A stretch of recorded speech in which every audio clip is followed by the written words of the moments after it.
What's going on, ladies and gentlemen? It's your boy BrianDaddy coming at you with another video. Today we're going to talk about the Ashes of Creation economy. The economy in Ashes of Creation is regionalized. Gatherable resources shift locations as they are exhausted. This will keep the people moving about the world and seeking out the best resources for their crafting builds, and the best market for their goods.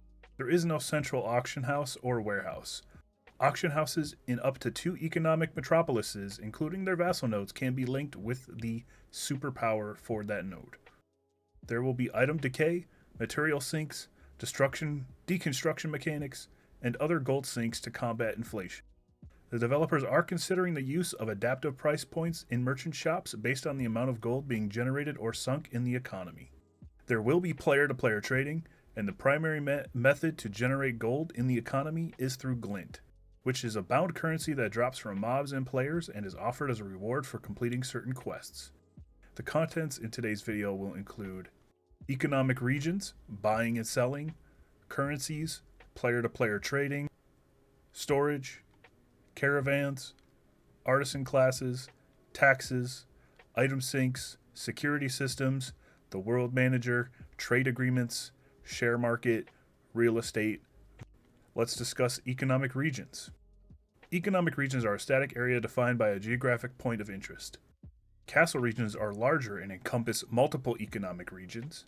Nodes are the glue that holds the castle and economic regions together in a potential synergy or chaos.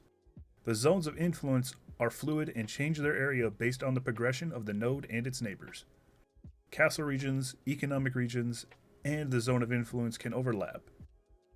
Player stalls, also known as koisks and rental stalls, are rentable locations near unique building in an economic node, and also in marketplaces within a constructible building that the mayors may place after stage 4 in a node.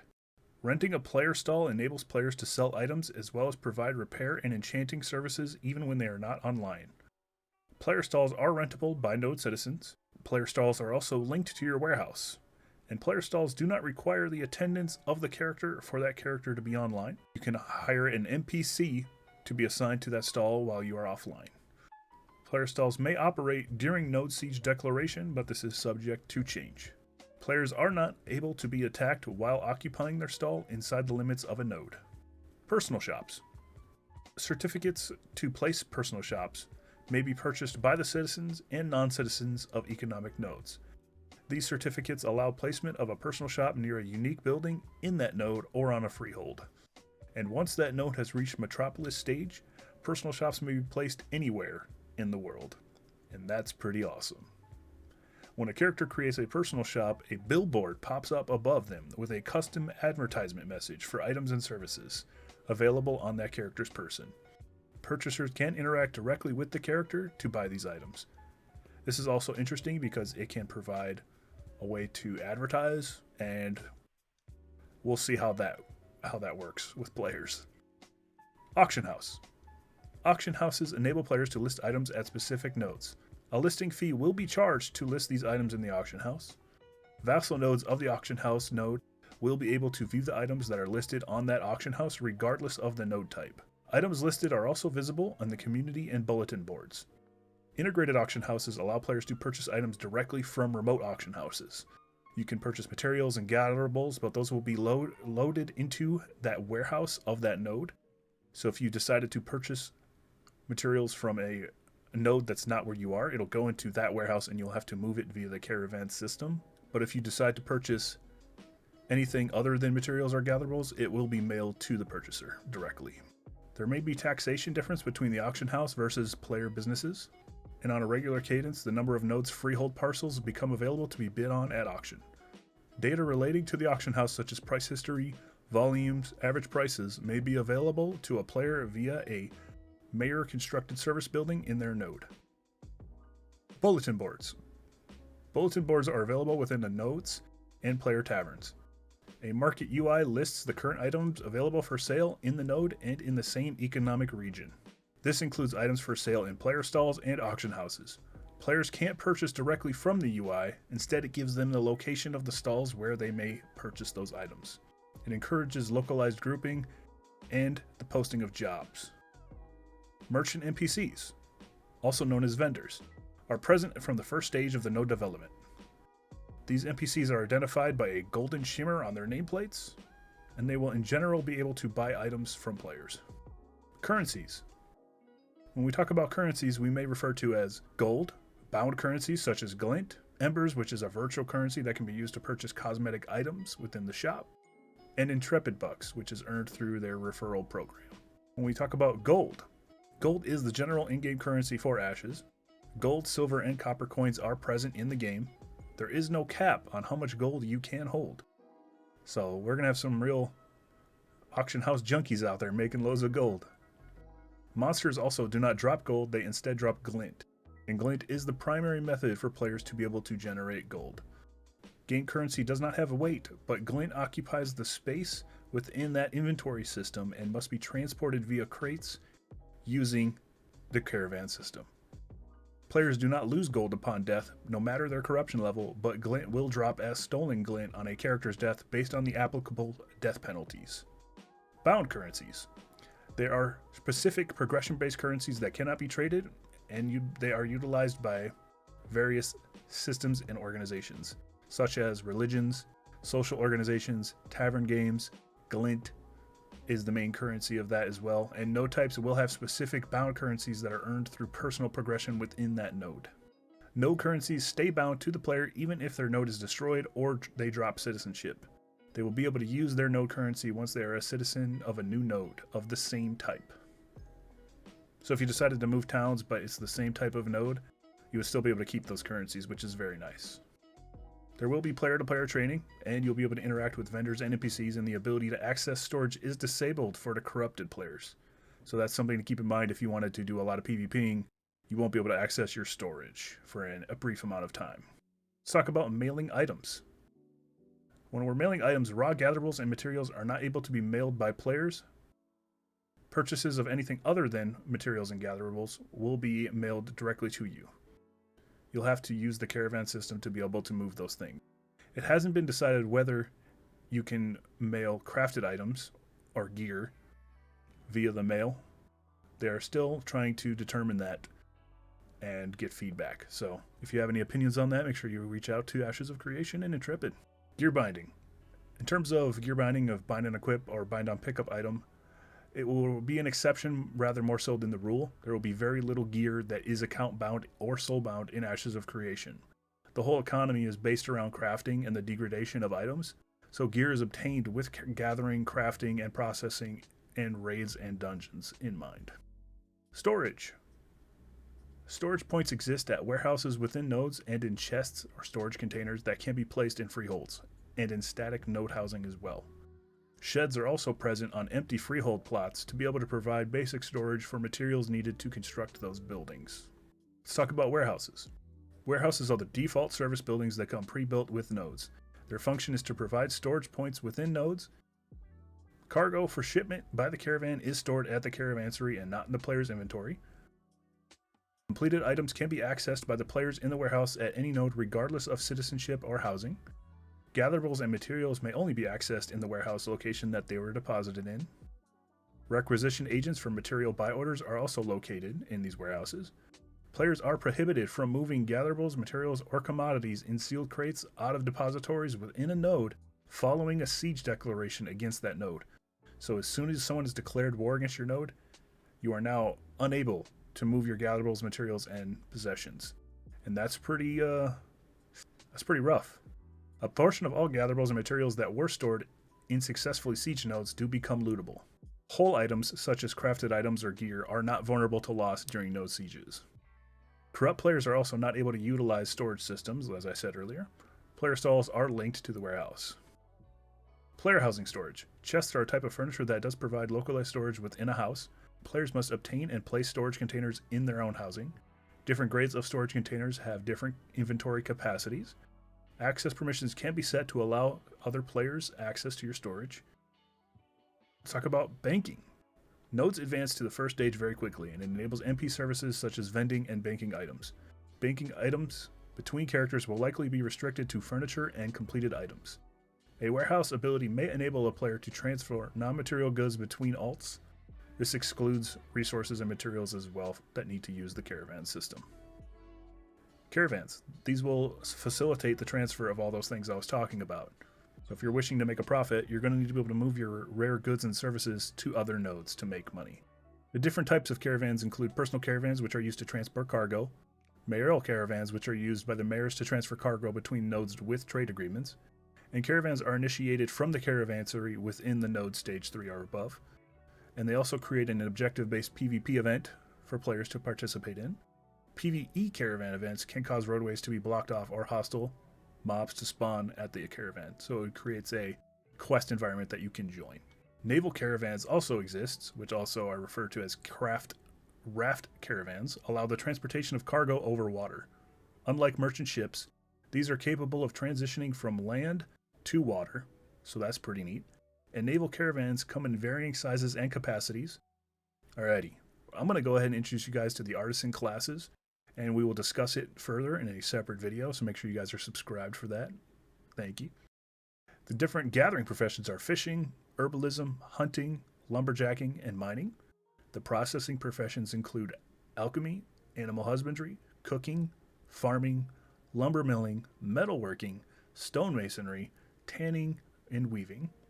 The crafting professions include arcane engineering, armor smithing, carpentry, jewel cutting, leatherworking, scribing, tailoring, and weaponsmithing. As I said, stay subscribed and I will talk about those in another video. Taxes. I discussed no taxes in a previous video, but mayors will have the ability to tax amenities, arsonship, and commerce, property, and many different things, and depending on how they decide to tax their citizens will determine how they're able to actually develop the node. So it is very important that you vote for a good mayor who has the citizens in mind when developing the node. Item sinks. It is important for a healthy economy to have item sinks so that anything that can be crafted can also be destroyed. Over-enchanting carries a risk of destroying that item or rendering it useless temporarily. Players gain craftable items and recipes from deconstructing or salvaging. A portion of resources or materials are lost from caravans or nodes when they're destroyed, and corrupted players who die can lose gear. And item decay / item durability does not destroy items, but it acts as a material sink. So if you have 0% durability, it will cost much more to repair. Gear stored in your inventory is not affected by item durability loss. So that is good that only the gear that you have equipped is actually affected when you die. Materials are required in order to restore the performance decayed items. And item decay does not destroy items, but it acts as, like I said, a material sink. Power creep. The developers intend to limit power creep via item sinks and the lack of gear binding and the absence of pay-to-win or pay-to-convenience in Ashes of Creation. Security systems. There will be a litany of security systems in place to combat the cheating, exploiting, botting, gold selling, and RMT real money transactions, item duping, and other things that affect starting from Alpha 0, so they've already implemented these things. A broad spectrum of approaches are going to be utilized in order to try and protect the integrity of the game once it launches. Testing these systems will begin leading up to and in Alpha 2. These systems collect user data and flag abnormal activities for investigation. This combined with player reporting functions generates a live heat map that draws attention to unusual behavior. Botters, cheaters, gold sellers, and RMTers will face severe penalties from the active GM community team. Game Masters. They will be present in Ashes of Creation servers. There will be a standard escalation system where different actions are taken based on the seriousness of each infraction. Actions could range for anywhere from being stripped of legitimate items or currency, or being banned for a period of time, or being permanently banned. So what they're saying is, we don't want cheaters, we don't want botters or gold sellers in our game. If you decide to do so, you will face harsh penalties and be removed. That's exactly what you want to hear as a player. Players that work outside of game design or grief and harass other players are actionable by customer services as well. The World Manager. World Manager is an algorithm in Ashes of Creation that controls dynamic world elements. It acts as both as a throttle and an incentive system for various activities to ensure certain parameters are within acceptable thresholds. This includes the prices of glint, a heat map of experience being gained to apply to a node advancement, neighboring nodes, and the heat map of players' surrounding areas over the last weeks or month. Due to the way the progression algorithm calculates the ZOI expansion during node advancement, there is a small possibility that two nodes of the same stage end up being pretty close to each other. Transit of resources are good between regions also to drive quest rewards for nodes. Let's talk about loot tables. Loot tables of world bosses or dungeon bosses have a small RNG chance of dropping completed gear items. Monsters drop glint, items, and crafting materials rather than gold. There is a much higher chance of that materials and unique recipes are dropped that can be used to craft items of equitable value. There is a small RNG chance of looting a rare or legendary items or crafting materials from mobs based on the level, status, and type of mob. This also applies to harvesting resources with a gathering profession, which that's awesome. Crafted gear is the best gear in Ashes of Creation, and legendary equipment is only dropped by legendary world bosses. Stats on dropped items will vary based on the rarity of the item. Loot tables are disabled for player-controlled monsters. Experience debt decreases the drop rate percentages from monsters, and loot tables will likely not be affected by weather conditions. Previously, it was said that they would. Let's talk about glint. I've brought this up a few times, but it's essentially a bound currency that drops from mobs and players and is offered as reward for completing certain quests, events, and achievements, and it's intended to be the primary method for generating gold. It is not localized or to specific regions, and the rarity of glint increases with the mob level, and it can be sold directly to commodity members within nodes to make some quick money, and glint may be traded with commodity vendors for player commodities, and these commodities can be transported to other nodes, where they can be traded for gold. The gold value is based on the demand for that commodity at the destination node over the last 7 days, as well as its distance from the originating node. Glint will drop as stolen glint when you kill another player. It also may be used to pay for housing taxes and citizen dues, and it can be stored within node warehouses, and it's not intended to be used as crafting materials. It is a substance that basically embodies the essence of the beasts of Verra. Population-based scaling. The prices of NPCs sell items will scale based on the economic activity of that server. Prices will rise to combat inflation and fall as population diminishes. The node system allows developers to scale the experience needed to level a node and the attrition that affects a node based on that activity. Trade agreements. Mayors can enter into trade agreements with other nodes to facilitate trade between the nodes. There are a limited number of trade agreements that a node can have, and caravans may be only initiated between nodes with trade agreements, and it also affects the reputation between the nodes. Trade routes. Trade routes in Ashes of Creation refer to roads for the transit of goods via the caravan system, and the relationship between the nodes is affected. Share market. Stock exchanges. These enable players to be able to buy and sell shares of nodes and guilds and organizations within the server. They were a Kickstarter goal for reaching the $3 million mark. And this is a planned feature for the launch of Ashes of Creation, but we may not see it during the alpha and beta stages. Real estate. Players buy deeds for housing from the node itself or may buy and sell properties from other players. The developers are considering an auction-based method for listing new properties that may become available for purchase when a node advances. Currently, freeholds may be acquired via auction. The grace period will occur before the housing becomes available for auction, and bids will then be accepted to starting at a minimum reserve value that is based on the number of citizens in that node. At the end of the auction, the highest bidder will win. Housing will have a base price that scales with the number of citizens in the node. Player housing that is destroyed during a node siege can no longer be sold.